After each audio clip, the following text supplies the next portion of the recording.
Greetings, friends! Juan and Grizzly here, and this is the, triple weekly Russian-Ukrainian war update for the weeks of January 1st through January 19th of 2025. And if you want to continue receiving these weekly Russian-Ukrainian war updates, be sure to subscribe to my channel, give this video a thumbs up, comment your thoughts, and share this video around. Now, first of all, sorry for the wait. For those of you who do watch me every week, I was on vacation and work has swamped me, but I am now back on a new normal schedule, as normal as can be at least, and I am now back in doing these weekly. So we will continue getting these unless something comes up. But yeah, apologies for these last 3 weeks being without any updates. But this means that this video we're going to be covering it all. It's not just going to be about the last week. It's going to be about everything that's happened since January began. So, what should we talk about first? Well, there is a lot to talk about. Well, let's talk about the grand finale. Let's talk about the season ending here. Let's talk about how the battle for Kurakhove has ended. And this wasn't like some drawn-out thing. It didn't happen yesterday. It actually happened like 2.5 weeks ago.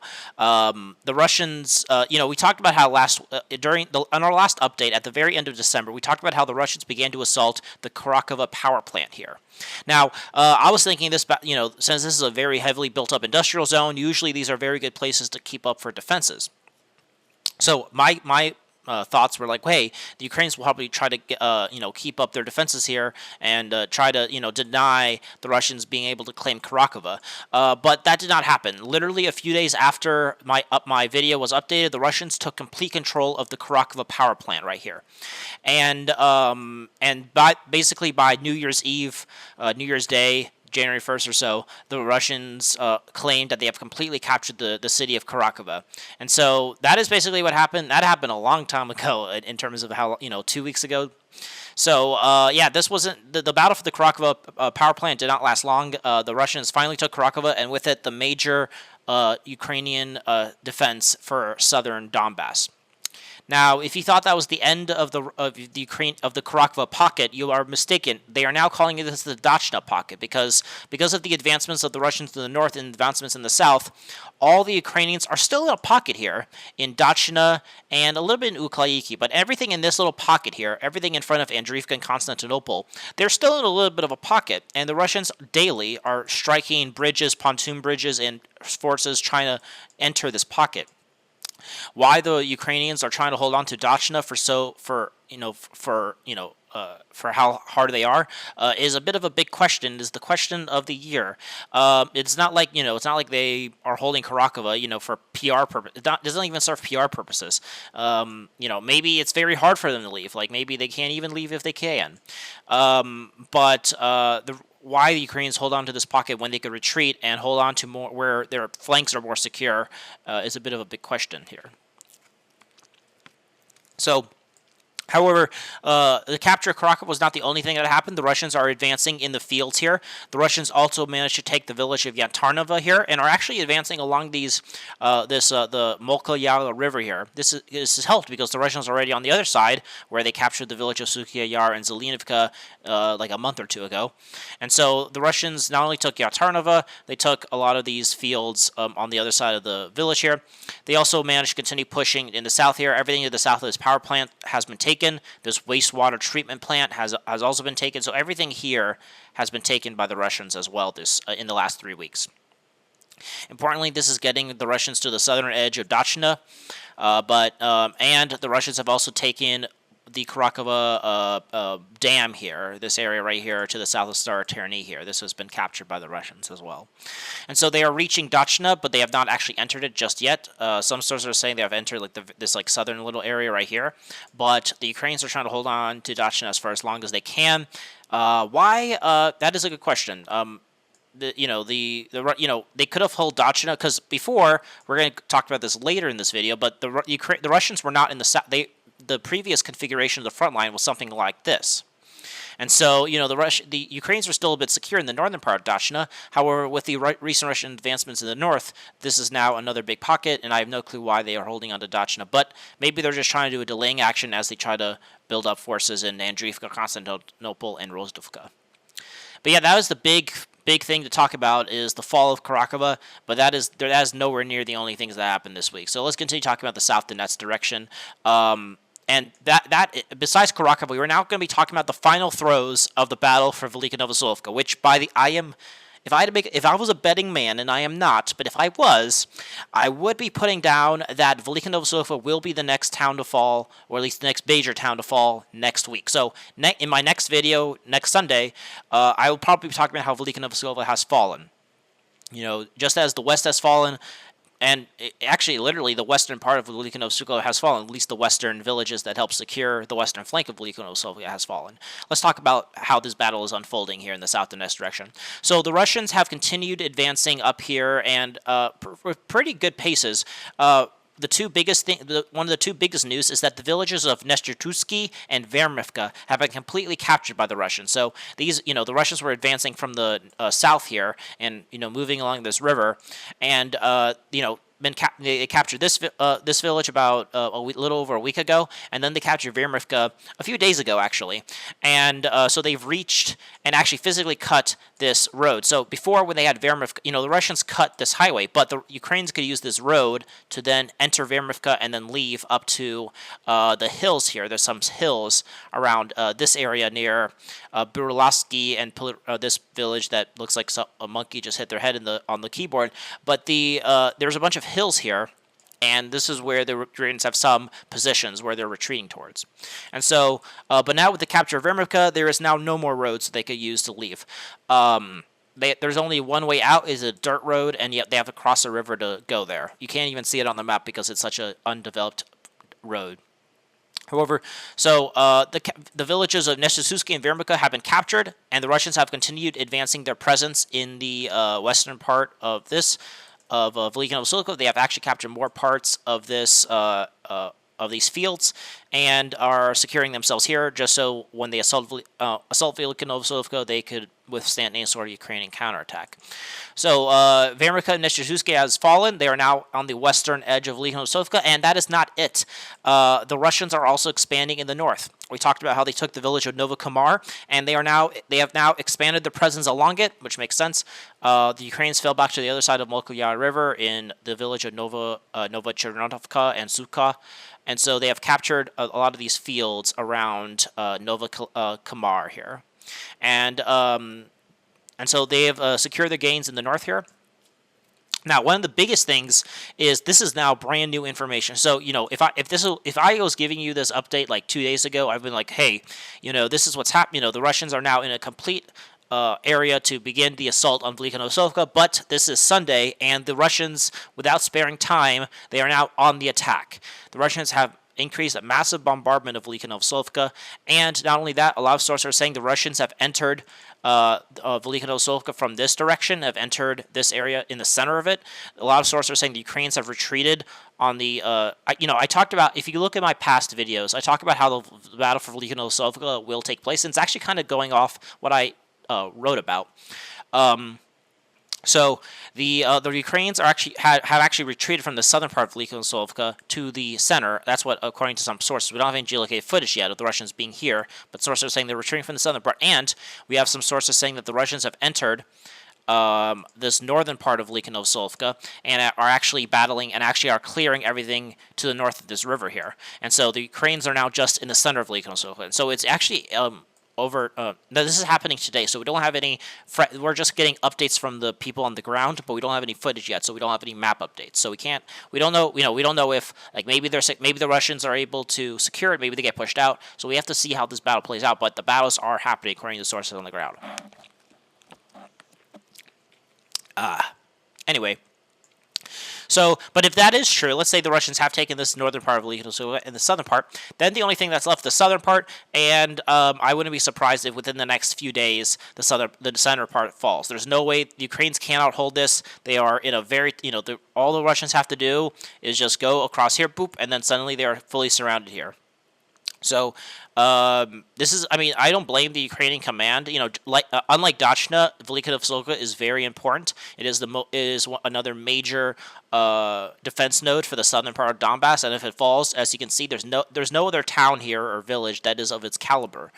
Everything else is just a bunch of small villages, and so the fall of Velyka Novosilka will be a big blow for Ukrainian desires to hold on to southern Donbass. But if they wanted to hold on to Velyka and Novosilka, they should have held up. They should have held on to Novokamar more. They should have battled for, the Nesechuski more and Vermivka. But they did not. Now, granted, they did do counterattacks to try to delay the inevitable, but that happened anyway. And so Velyka and Novosilka has been fully surrounded, and now they are assaulting it. And I'm probably going to report about how the Russians took it next week, more than likely.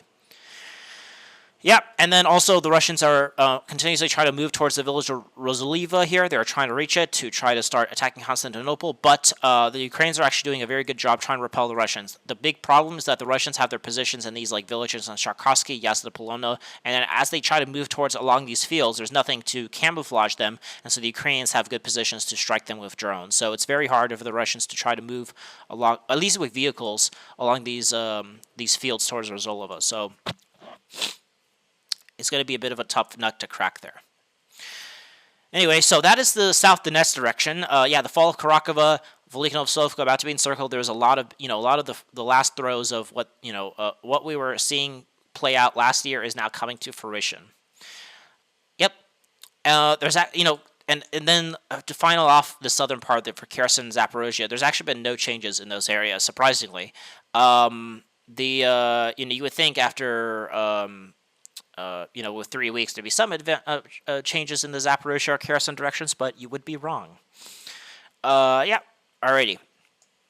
All right, now let's go to where most of the biggest changes have happened. You might be thinking, whoa, Kurakhove, Velyka, Novosilka, was that the biggest happened these last 3 weeks? No. Where actually some of the biggest changes that are happening is in the Pokrovsk direction.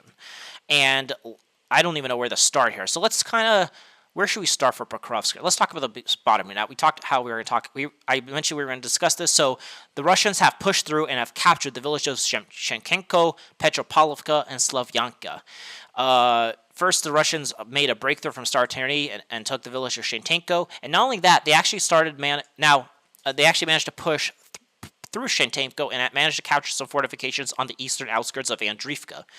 And so now, I was trying to find. Now, if you guys could post in the comments section, one thing that is I've been trying to find. I know it exists, but I can't find it. Is the fortification map? There's a fortification map that shows all the fortifications that the Ukrainians have here. If you have it, if you know what I mean, there's a bunch of fortifications all around Andriivka because they were expecting a Russian assault from the south here. And so the Russians are trying to take these huge amount of trench networks that are around Andriivka. And so as the Russians trying to reach from Shentenko to Andriivka, they have to clear a lot of trenches. And with the fall of Slavyanka, Petropavlovka, and Shentenko, the Dachna pocket has become a pocket. Before, they could have maybe. It was a bit more. There was more breathing space for the Ukrainians here, but now with the fall of these three villages, they are in a very big risk of losing, getting cut off with an assault on Andriivka. So I don't, if I was the Ukrainian command, I would retreat from Dachna to try to shore up this, make a new line defense in Andriivka, Constantinople, and Rosolova here. So these three villages have fallen. Again, this area area between Pokrovsk and Kurakhove serves dual purposes. One purpose is to reach to cut off Pokrovsk from the west, and the other side is to cut off this Dachna pocket from the north. So they serve dual purposes, and the fall of Slavyanka, Petropavlovka, and Shentenko serve the purpose of continuously moving towards Andriivka to fully cut off the Ukrainians in this Dachna pocket here. Not only that, the Russians have before we talked about where we ended off the year at, the Russians were in Novozhiletovka, Ukrainka, and Novolanovka in this area right here, and they were in Zarova. And however, what happened was the Russians did an attack and have managed to completely capture the village of Yazanova here. And a lot of sources are saying now storming the village of Nova Andriivka here, which will probably fall because it's literally one road. It's a one-street town, and there is nothing much to talk about there. So it will probably fall, and the Ukrainians will fall back to Srebrenica and Zaporozhye here.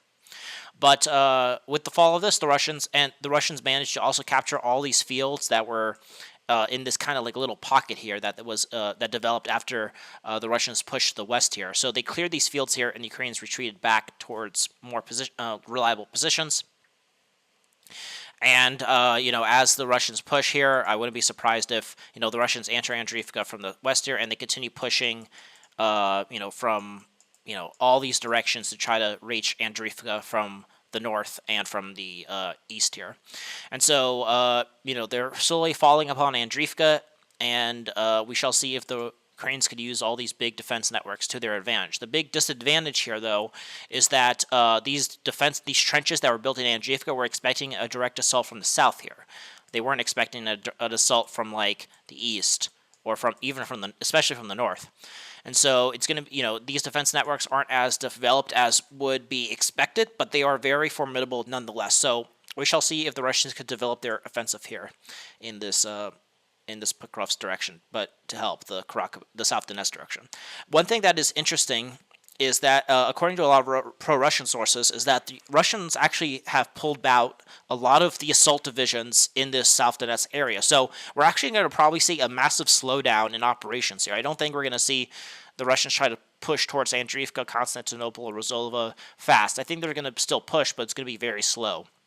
So we might, they'll take Velyka Novosilka, and then after that, we'll probably see a slowdown in the South Donetsk direction, to be honest. With that, but a lot of these offensive operations assault divisions have been sent to the Pokrovsk direction itself, because it looks like for this new year, the main focus would now be on Pokrovsk and Nimigrad. And speaking of that, let's actually talk about that direction. This is actually where a lot of the big changes have happened in the Pokrovsk direction as well. So we talked about how last week the Russians completely captured the village of Shentemko and Novotoretsk, and they were now trying to with these two big towns. They're able to use them as springboards to continue developing their offensive to the west of Pokrovsk, and that is exactly what they did in these last 3 weeks. And they actually made a lot of big progress this week here. So let's talk about what happened. The Russians are expanding, like I call this the Shentenko Western flower, or maybe the Shentenko butterfly, because once they capture Shentenko, it is now blooming with wings in the back here. So you could see, if you think of Shentenko as having a body here, it's growing a bunch of wings here. So you could see it's having a bunch of wings here. Well, it kind of looks like a turtle or something, but in any case, the Shentenko turtle is blooming, and let's talk about what happened. So after this, one of the biggest battles that were going on was for Pishana here. This is another village that the Russians were trying to take on their advancements towards the western edge of Pokrovsk. There was a big battle for this kind of industrial zone right here, which took a lot of effort. But the Russians finally secured this industrial zone, and the village of Pishana fell after about 2 weeks of battle. This was a very critical junction, because after that the Russians started battling for the village of Zavroda here. We have geolocated footage of the Russians being in the southern outskirts, in the southern part of Zheronia. If the Russians want to hold on to this village, they need to assault this Terrakon right here. This gives them the local height advantage, and then with that they could take most of this village, and the Ukrainians will have to fall back towards Leontonishki and this Terrakon right here, which serves as a gateway to Pokrovsk itself. However, Pishana does not only open up there was a reason why the Ukrainians were trying to battle for Pishana for so long, because after the fall of Pishana, the Russians bloomed out of this like a fucking. Oh, there was a fly here, or no, that's just a dust bunny. I thought it was a fly. Anyway, Pishana has they were battling for Pishana for about 2 weeks, but in the last about week and a half, the Russians actually expanded from Pishana and bloomed a lot of bloomed away, and this might explain why they were so adamant in holding on to Pishana. They took the village of Volkovka and Solonova. They actually managed to expand to the west here, and actually captured this kind of local hill here, which actually was surprising. They actually took this very fast. I thought the Ukrainians would try to hold this. And as the Russians bloomed in these fields to the north here, they managed to take completely the village of Novosilka. This was something that the Russians were battling for, every house. And now the Russians are also battling for the village of Uspenska, and they actually have geolocated footage of the Russians being here. I wouldn't be surprised if, as the Russians expand their presence in the north here, the Ukrainians fall back to Nova Alexandrivka and Novosirivka here and try to hold out in these last tree lines in front of the Dnipropetrovsk Oblast. And so and now the next two villages that are needed, that the Russians need to attack in order to continue developing Pokrovsk, to envelop Pokrovsk from the west, is the village of Udachna and Kotelinovka. And the Russians have reached these two villages in this last week, and we actually have some sources showing that the Russians have completely captured the village of Klotonivka, and this, especially what's most important, is this industrial zone right here. So most sources are saying that this village has been completely captured by the Russians. We should probably expect a flag to be raised and to have some located footage within the next few days or so. But most mappers have said that the village of Klotona has been captured. So the Russians will take this this village here, and probably this little farm here. And once they have this other, and just again, I always talk about this, but a battle for a village is not just a battle for a village. A village could have tactical importance. It could be the elevation. It could be where it lays in relation to other villages. Just as the fall of Pashan allowed the Russians to bloom and reach and cut off one of the rail lines and highways that reached Pokrovsk, the fall of Klotonivka and Udachna basically allows them to start storming this factory and then try to reach this other rail line and highway that leads to the west of Pokrovsk here. Anyway, so the village of Klotonivka has basically fallen. The Russians have also entered the eastern outskirts of Udachna, but Udachna is still under majority Ukrainian control. They are just, and I wouldn't be surprised that after they clear up Klotonivka, the Russians focus on Udachna and try to take this town. Because if Udachna falls, then the Russians will be only like 1 or 2 kilometers from the Dnipro Oblast. They'll be able to then have some, take Uspenska, and then this will basically serve as a kind of a Western. They're trying to basically improve their defenses so that, like, when they start assaulting, as they continue to, let's say, once they take Udachna, and they have some positions here, they could, use Udachna and this lake to hold off any sort of Ukrainian attack from the Dnipro Oblast, and, they could then take, this giant mining complex, which will be a very hard nut to crack, which will be the next step for the Russians. But then from here, the Russians will either move towards Sigirivka, or they will just move along these fields and along this rail line to reach this area right here, and then, fully take this area right here. And then from here, then you could see that the Russians could then storm the village of Hersonivka here, and start just slowly cutting off the Ukrainians from the west here. So there's a lot of big changes here. So if Klotona, if Udachna falls as fast as Klotona, and the Russians consolidate here, the next big battle will be for this giant mining complex. Now, this is actually very important in economic terms. This is the Ukrainian coke plant. This is not where Zelensky gets his cocaine. This is actually where they create a specific type of coke coal, which allows them to create steel. So this will the capture of this factory will be a very big would be a big blow to the Ukrainian economy, and the Russians could use it as a big stronghold as they advance in the west of Pokrovsk here. So as you can see, the Russians are trying to envelop Pokrovsk from the west here, before they assaulted directly here. And, yeah, so now what? That is what's happening here. Also, in the more center part of Pokrovsk here, the Russians have completely captured the village of Zelania here. So now the Russians have good positions in Dachna, Zelania, and Novodrud here. And so they have they could hold their positions here. This is, they could build up forces here so that, once they start, enveloping Pokrovsk from the west, they could start advancing along this rail line and enter Pokrovsk once it's fully cut off more. But this gives them, some jumping off points, so they could hold off in Shinkenko, Dachna, and all that, and then they could, this could give them a new front line to hold to before they assault Pokrovsk directly. So Zelania has fallen. The Russians are moving to encircle Pokrovsk from the west,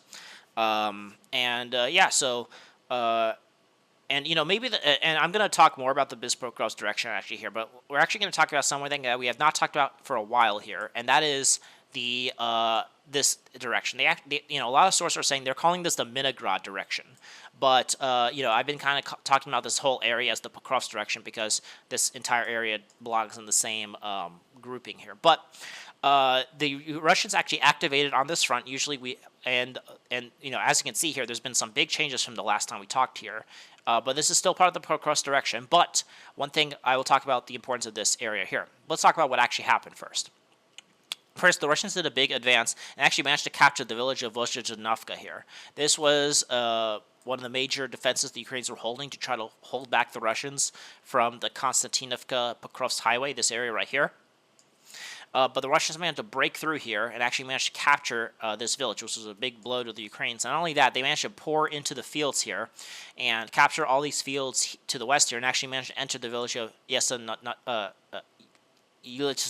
I can't even pronounce that. Sorry, but a lot of sources are saying that some pro-Russian sources saying this village has been captured.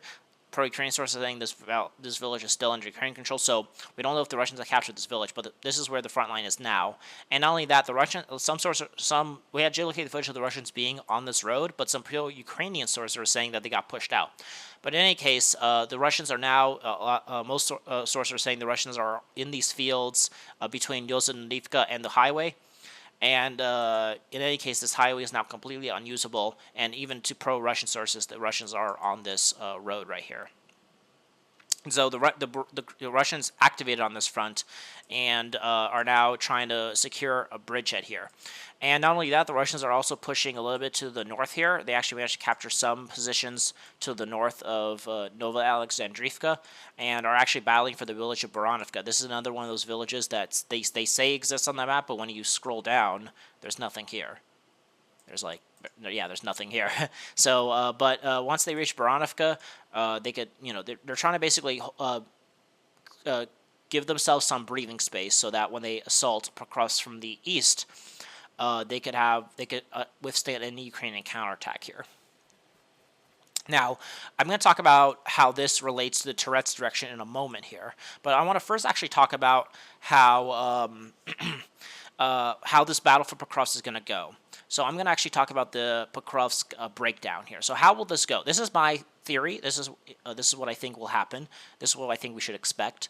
But again, so the main thing is that the Russians are going to do the tried and true tactic of trying to encircle it from multiple directions, from 3 directions at most.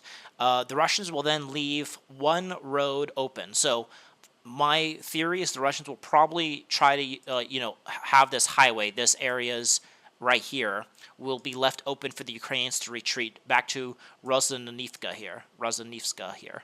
And the reason for this is that, when the Russians are, let's say the Russians do their big plan and encircle Minograd from the east here, they encircle Pokrovsk from the west. And as you can see, once they're, totally enveloped these areas, when the Ukrainians say they're about to be under attack, they're like, oh, we could either retreat or we could stand and fight. But if the Russians fully take out everything, then they're in a pocket and they won't be able to resist. They won't be able to resist. They'll actually resist a lot harder because they'll be trapped. But if you give the option to flee, they'll flee. So that is why I think so. The Russians will try to encircle it on 3 sides. This is why we're seeing them advancing on the west, and this is actually why they're advancing in the east here. Let's talk about the east here. So, I actually talked about a little bit already where the Russians will try to advance from the west here, and so the main purpose here is to cut these 2 rail lines and highways here. So the Russians will, battle for Kolteno-Udachno, this giant industrial facility, and the main purpose is to reach something like this. Probably try to reach Hershny here to try to cut off another road. And the main point here is try to take everything like this. This will cut off most of the Pokrovsk's western defenses here. And then from here, but that is the western direction. And we talked about how, basically they're just trying to cut off all these highways and railroads. And, the Ukrainians have a lot of good positions here. They have this, Terrakon here. They have this high-rise building area here. They have this small industrial zone to the northwest here of Pokrovsk. But, this will not help them with, but all these areas that feed the Ukrainian garrison, Pokrovsk, will be cut off. Now, these are twin cities of Pokrovsk and Minograd. Combined, this would be a urban agglomeration of over 100,000 people pre-war.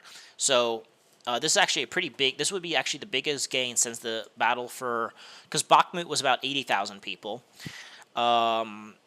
Sever, and this would be equivalent of the Severodonetsk Lysychansk capture, which captured, I think, an equivalent amount of people.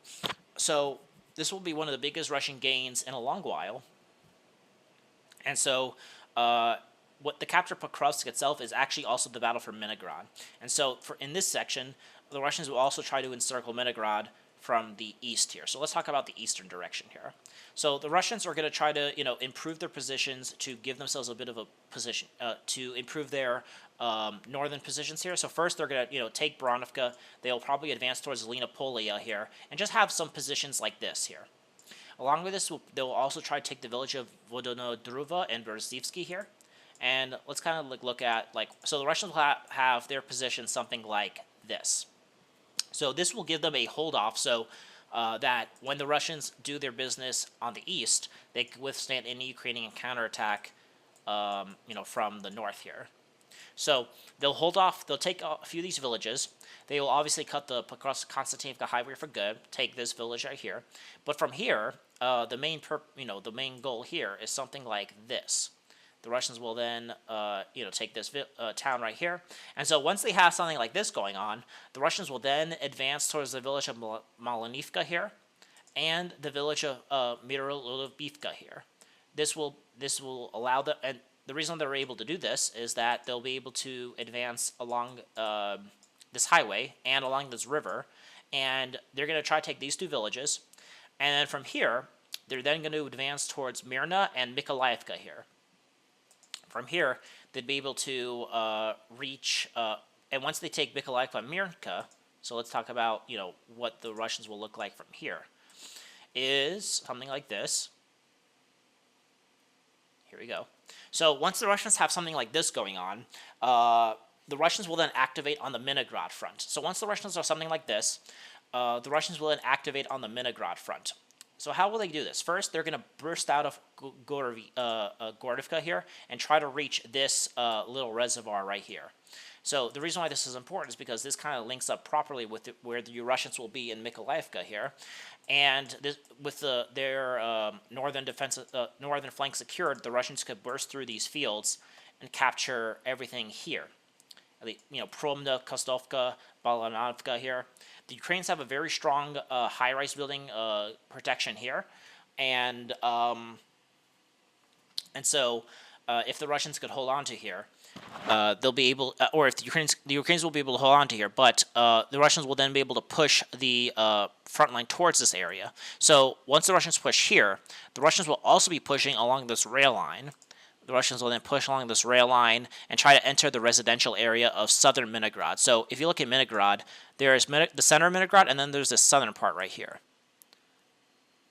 Let me see if here we go. This southern part. And this is where the Russians will try to take. The Russians will then try to enter it from the north here. The Russians here will try to attack from here. And the main goal of the Russians is try to take the southern part of Leningrad. Take this, and then the main goal will have the front line run along Balahan, the small Terrakon, and this small high-rise building area here. So if you look at the global scope at that point, so the Russians will then, if we look at where the Russians will be at this point at their campaign, let's kind of look here, is the Russians will have their positions here, here, and then, whoops, I did it wrong. Let me show it. It'll be something like this here. This will be where the Russians are going to be, and then from here, and then obviously, as we can see, there's also going to be the Russian push here. So as you can see from at this point, the Russians will be starting. You could start to see this area start to crumble here. At this point, the Russians will then try to advance towards the village of Novosilka here, and also try to take this electric substation here. So this is actually where the Ukrainians can make a very big headache for the Russians. This is an industrial zone, and there's this Terrakon. These are the two areas the Russians need to take if they want to start encircling Leningrad from the north here. But if the Russians could take the village of Novosilka here and have positions along here, take this Terrakon and take this area right here, they'll be in a very good position to advance on Leningrad from the north here. And so that is where, when the Russians try to encircle Minograd from the north here, the biggest battles are going to be for this electric substation and this Terracon right here in the north here. But from there, once this happens, my prediction is that the Russians will actually start advancing along this rail line and try to enter Pokrovsk from here, and from their positions in the southern Minograd, also advance along this rail line to, and then try to split Minograd and Pokrovsk. I wouldn't be surprised if the Russians try to break through here and try to take something like right here. Try to take the center part, and then break through into the center, and try to break up this kind of Pokrovsk defense into pieces. The Russians from here could then try to advance from their position in the west and enter from the rail lines here, and try to like link up in the center here. What this will do is that the Russians will then split this Pokrovsk defenses in half. So everything to the south of this rail line that splits Pokrovsk in half, the Ukrainians will have to give up their positions here and give up their positions all around in the southern part of Pokrovsk and retreat to the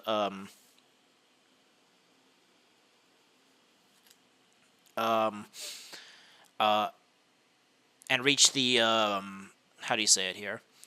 The northern part of Pokrovsk here. And then the northern part of Pokrovsk actually doesn't have much defensive networks here. It's just a bunch of, this might be the last place where the Ukrainians could hold up. But besides that, the Russians will then split the Pokrovsk defenses in half. And from their positions in here, they could then start, moving maybe along these fields here or something. And then from here, the Russians will then try to enter Minograd from and kind of do the same thing they did in Pokrovsk here.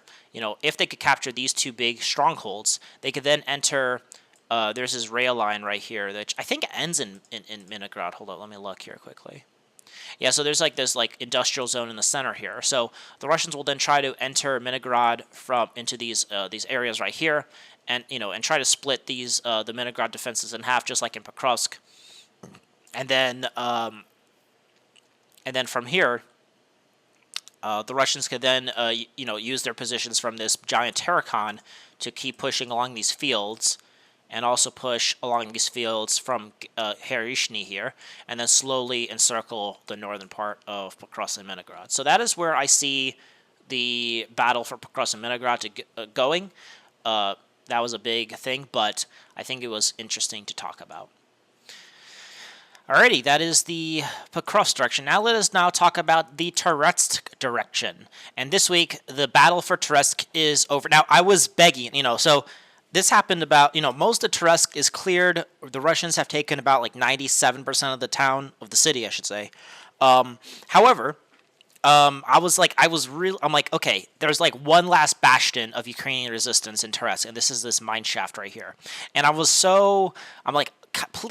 like, Russians, please storm this so I can make the title of this video, the fall of Kurakhove and Toretsk. But it's not quite true just yet.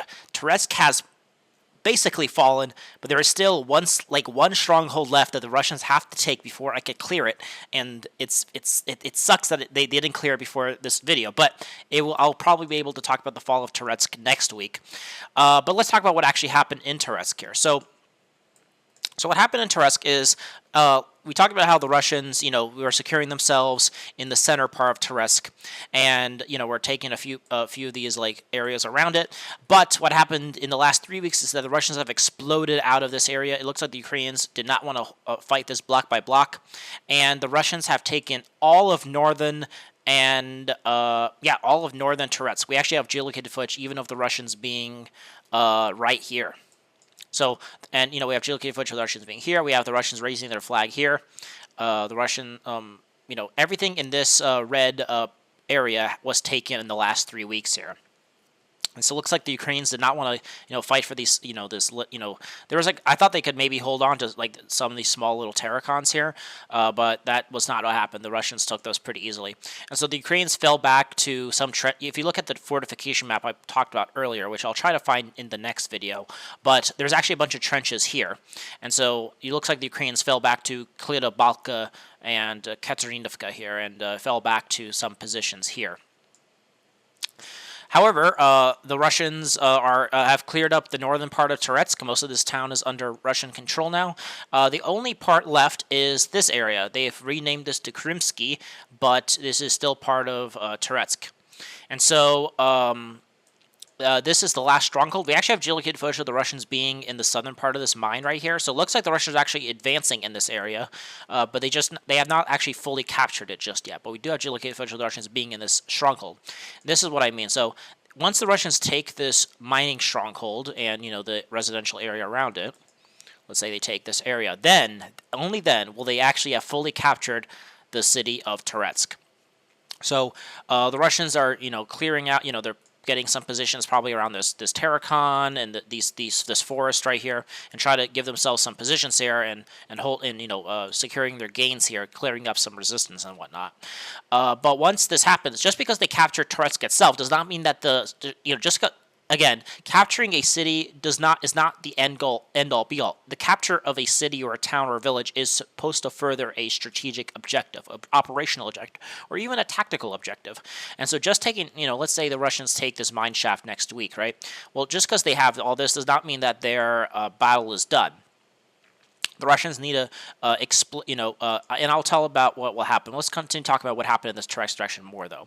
The Russians have entered the villages of Sherebenka and Novospatsky, and actually have captured most of the village of Sherebenka. They actually managed to move along this rail line and enter the center part of this village. Now, this village has not been taken yet, but I wouldn't be surprised if the Russians do some sort of flanking maneuver to try to take the rest of this village and take everything in this little pocket, clear it up, and then cross this rail line and they've actually already done this. Actually crossed the Kurakhove River and start battling for Novospatsky, this area right here. So we actually have geolocated footage of the Russians being in this residential area. So the Russians are trying right now. Once they finish Toretsk, are now going to move, pushing their focus towards everything here. So they're going to try to push everything to the west a little bit. And I'm going to actually talk about where the Russians, I think I talked about this before, but we'll talk about where the Russians will push. The Russians are going to try to use this giant reservoir as a new natural defense line. And what this will entail is that the Russians, after they take Novospatsky and Sherebrinka and the rest of Toretsk, they'll probably also advance along this river, along this rail line, try to take the villages of Dacha and Dolinovka, and then, take all this areas here, and then also try to assault this trench network and take it for themselves. Because once they do that, they can then also advance along this rail line and start battling for the villages of Klinobalka and Katerninovka. And once they do that, if we look at the bigger scope here, the Russians will then have positioned something like this. So once they have, this is the actual operational goal of the Toretsk direction. So this is where the Russians will be able to push the Ukrainians away from Gorlovka, but not only that, they'll then be able to get the operational space to start actually expanding in multiple directions. So they have two options here. So once the Russians reach here, this is where I think the Russians will push. So this is where I talked about how earlier this could actually link, the Toretsk direction actually links up with the kind of Minograd area, and how basically when we and how they both interlink. So, and what do I mean by that? So once the Russians reach that point, the Russians will then try to create a giant pocket in this area right here. This will not only clear up the northern part of their salient towards Pokrovsk, it will also allow them to develop their offensive for a future battle for Konstantinovka, which will probably happen a lot sooner than a lot of people think. What do I mean by that? So once the Russians reach Klinobalka here and these trenches here, the Russians will then use this reservoir here as a natural defense line. They'll move along this forest, along these fields here, and try to reach the village of Alexandro Kalanovo here.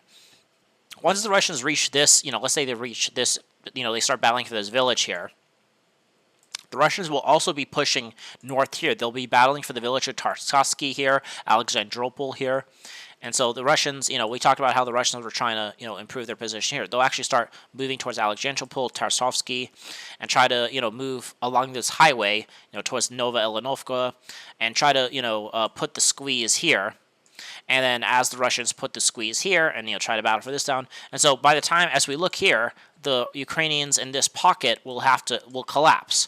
And so, even with, if the Russians start pushing, just along everywhere, from New York and everything, they could reach the village of Romanovka, Alexandro Kolnovo here, take everything here, And then, the Ukrainians will probably have to give up, these 3 villages here. They'll probably give up these 3 villages, fall back to Kolanovo, Staromanovka, and Zarova. They'll take everything along this area. Because, so the Russians will, take everything here, just by virtue of them encircling them from the north. And then, if the Russians are battling here and the Russians are pushing here, and then soon everything in this pocket will be taken. And then the main goal here, obviously, is to create something like this. Take everything underneath this red line, and from at this point, the Russians will then will flatten the front line with Pokrovsk, and not only that, they'll be able to start their battle for Konstantinovka, and because by that point, this will give the Russians enough time to clear up the Chasiv Yar area, which we'll talk about in a moment here. So yeah, that is what's going to happen in this direction. They're going to create another pocket here, and the battle for Toretsk is basically over, but I cannot officially say that yet because there's still a 1 stronghold left. But it is very interesting to see how this area will develop after the battle for Toretsk ends.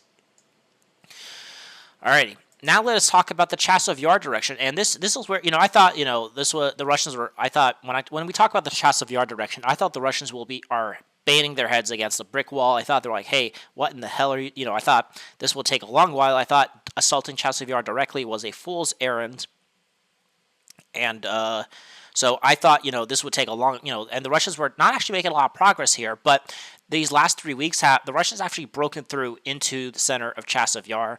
And we actually have a lot of, and not only that, the Russians actually have held their positions here.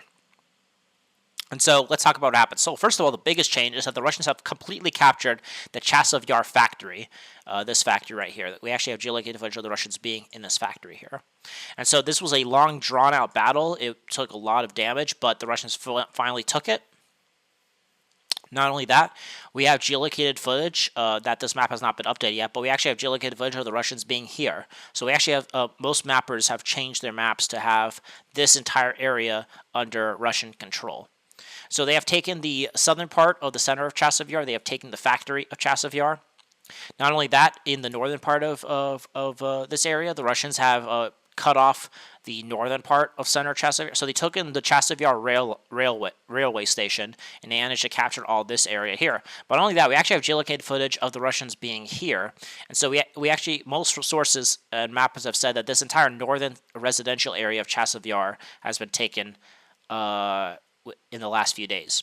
So if you look at the big, if we actually update what most mappers are saying is that this area has been taken, and that this area has been taken. So if we look at it, there's actually this center part of Chasiv Yar is actually basically encircled. There's and I wouldn't be surprised if the Russians take the center within a week or two.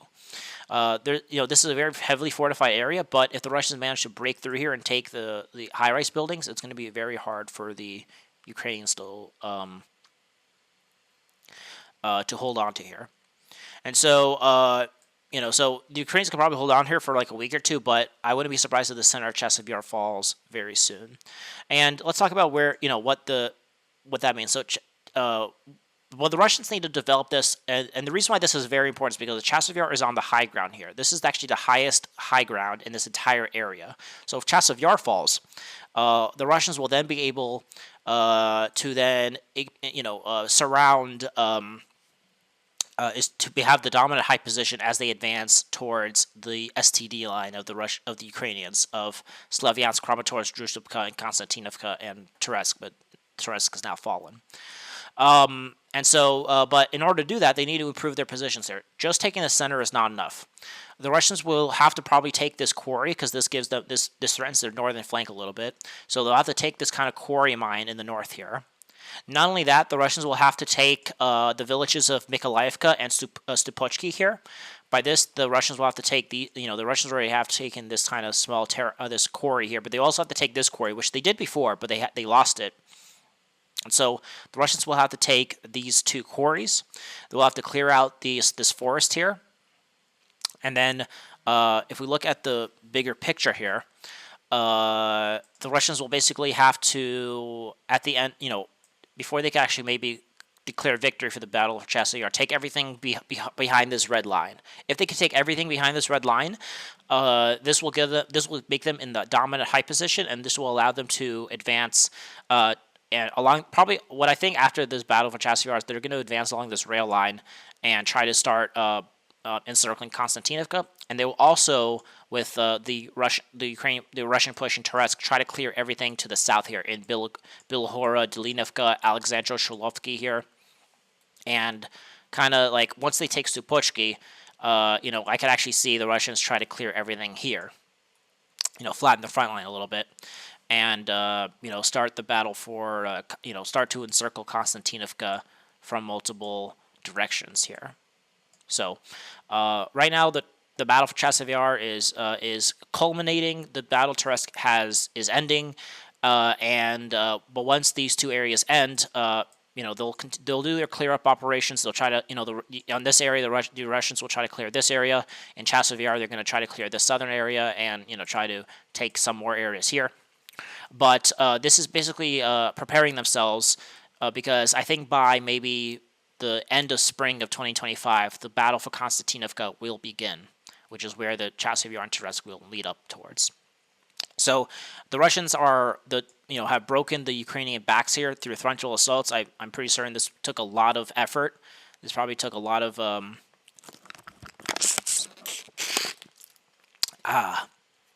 Anyway, I'm pretty certain this took a lot of effort in terms of a lot of energy and weapons and material, but they really had to take Chasiv Yar because this was a very big strategic point for the Ukrainians here. Anyway, also in Chasiv Yar, the Russians are continuously trying to clear out the village of Grigorivka here, which is probably just to, if they could secure this area here, they could then take this quarry a bit more easily. And also, we actually have some changes on the map where the Russians have also advanced into the village of Velyka and actually managed to enter the center part of this village. So we actually have some geolocated footage of the Russians taking part of this area. This is probably just also to improve their positions here, take this village, and then, have their front line continue to be along this Sovetski Donetsk canal here, just to, improve their northern positions here in Chasiv Yar a little bit. Yep, so that is the Chasiv Yar direction. A lot of big changes here, and I thought Chasiv Yar might take a few more months, but it's actually looking like we might see Chasiv Yar be taken within maybe by the end of this month even. But especially in February though, especially by February we'll probably see Chasiv Yar fall. Anyway, that is the Chasiv Yar direction. There's been no changes in the Seversk direction, surprisingly. Now let us go to where there's actually been some very interesting changes, the Le Mans direction. In the Le Mans direction, the battle for Terny has been finally ended. The Russians have finally taken fully the village of Terny, and they are now shooting artillery at the village of Yampolovka here. And before I thought the Russians were just trying to clear everything to the west, to the east, the eastern part of the Zhirbets River. This is the Zhirbets River right here. It also goes up. So they were battling for Terny for about a month or two, and so we saw that happening. But what we don't see is that the Russians actually created a huge bridgehead in the village of Ivanovka here, which is actually very interesting. The Ukrainians actually have a bit of a high hill advantage, having some hills on this area, and they actually built up a bunch of defense lines here. But it looks like instead of just moving along this canal and battling for Yampolovka, the Russians, they said, fuck it, we're going to build a bridgehead here. So the Russians crossed this area and captured the village of Ivanovka, and not only that, captured a bunch of areas around it. They actually have, captured everything here. And so they actually have a very solid bridgehead in Ivanovka here. And with this, I wouldn't be surprised if if the Russians continue expanding their foothold here. The main thing is they're going to have to take the village of Klododozovska here. This is actually one of the if they take it, then they'll actually be on the higher ground advantage here if they could take it. They'll also probably try to advance down towards Bilogorovka and Mirna here. If they could take this area, this will allow them to take Yampolovka as well.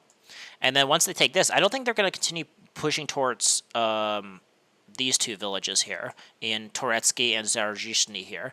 I do think they'll take these villages, and then they're going to advance northward here. I think they're going to try to just create a solid bridgehead on the other side of the Zhirobets River, so that when the Russians reach here from Borova, they could actually start battling for the Liman itself. So this bridgehead is actually very important, and the fact that the Russians have not lost it is a very good indication that they have a good, how do you say it, a good prospect in this area here, and especially since the Ukrainians don't have the reserves to send in every part of the front.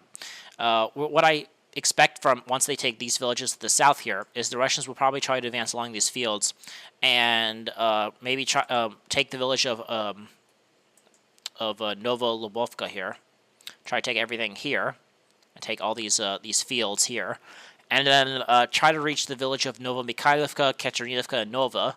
Try to take something like this. Because actually, as we actually could see here, the Russians are also expanding the bridgehead from Makivka. They actually have taken, we actually have geolocated footage of the Russians, improving their positions all around the Makivka, make another bridgehead in Makivka. And this could link up with where the Russians are in Ivanivka here, and then create a big bridgehead where they could continue taking more of the Luhansk Oblast, the last vestiges of it, and take something like this. Probably along these roads or such. And then this could create a very strong bridgehead for the Russians.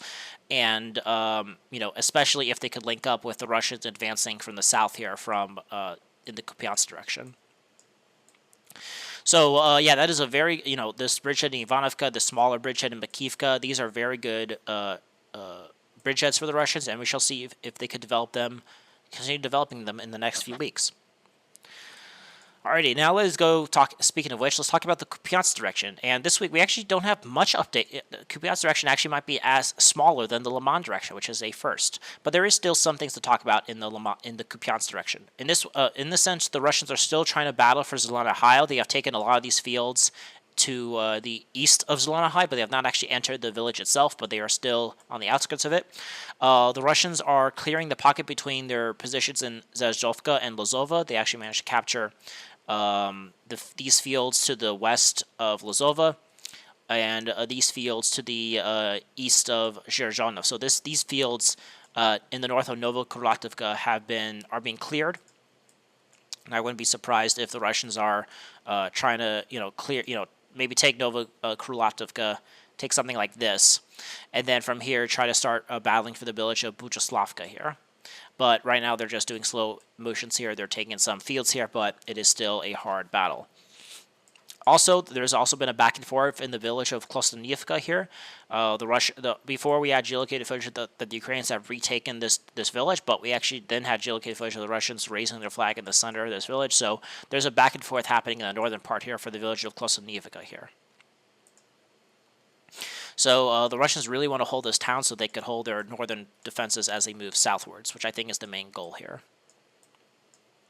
Anyway, and then also there's another speaking of bridgeheads, the Russians also have a bridgehead here. The Russians are expanding the bridgehead here, and we actually pro-Russian sources are saying that the Russians have actually expanded the bridgehead to the south, taking the village of Kelinovo, which is actually abandoned. There's nothing there. There's no one living there, but it's still shown on the map. So they have taken this area in the Kupiansk direction. So pro-Russian sources saying this area has been captured by the Russians, and also a lot of sources are saying that the Russians are expanding their positions here in Durichnia. Now, there's a lot of unknowns of right now we just know that the Russians have a bridgehead in the south of Durichnia here, but also some sources are saying the Russians are expanding their bridgehead in the northern part here and have actually entered the northern part of Durichnia and have captured some buildings in this northern part here. But the goal here is to capture the village of Durichnia, all of it, and then if they could take everything here, they could then have a solid bridgehead in the Kupiansk direction. They also have to take the village of Zapadana, because this actually gives them takes one of the dominant hills here, because again, most rivers are on the lowland, and so they have to actually take some positions more further west here so that they could actually hold their positions from any sort of Ukrainian counterattack. So, and then once they could take Durichnia and have a bridgehead here, they could continue pushing westwards and then start enveloping Kupiansk from the north here. So that is probably the main goal, is to try to take all of Kupiansk here. So that is what's happening in the Kupiansk direction. Now let us talk about the Kharkov and Kursk directions. And actually, this week we actually have some changes in the Kharkov direction. Well, one change mostly. The main change is that the Russians have completely captured the village of Tika. We actually have the Russians stormtroopers clearing this village, and so everything probably to the north of this kind of river here that separates Volchansk in half has been taken. So the Russians probably retook Tika, and yeah, that is something that's changed in the Kharkov direction. In terms of Volchansk, it has been razed to the ground. There's nothing left here. It is basically completely destroyed. There's nothing left here. But the Russians are still battling for the north here. But both sides have basically deprioritized the Kharkov direction for Kursk and other areas. Anyway, now let us talk about the Kursk direction. And this is another area where there's been a lot of changes. Let us talk from the north to the south here. There's been Russian gains and there's been Ukrainian gains, actually. So first, the Russians are trying to destroy what I call the Mala-Lanovka Dik. Basically, there's this giant thing. Mala-Lanovka holds the northern defenses for the Kursk, for the Suchka area, which is where the main Ukrainians are trying to hold. And so the Russians, after they took the village of Kurakhove, they are continuing clearing these fields to the west of all these villages along this rail line and river here. Mala-Lanovka, Victoria, Nikolaevka, Stara Chernovka. And so this week, the Russians have basically reached the outskirts of all these villages here. The Russians are also pushing north here, and they are now battling for the village of Podobivki here, and there's been back and forth for that little village. But the Russians have taken the village of Lenovko and Alexandropol here. These are two little villages. They also managed to capture these fields here and these fields here. And so they are reached right on the outskirts here, but the Ukrainians are sending all their forces here. They are trying to hold on to Mala-Lanovka as much as possible.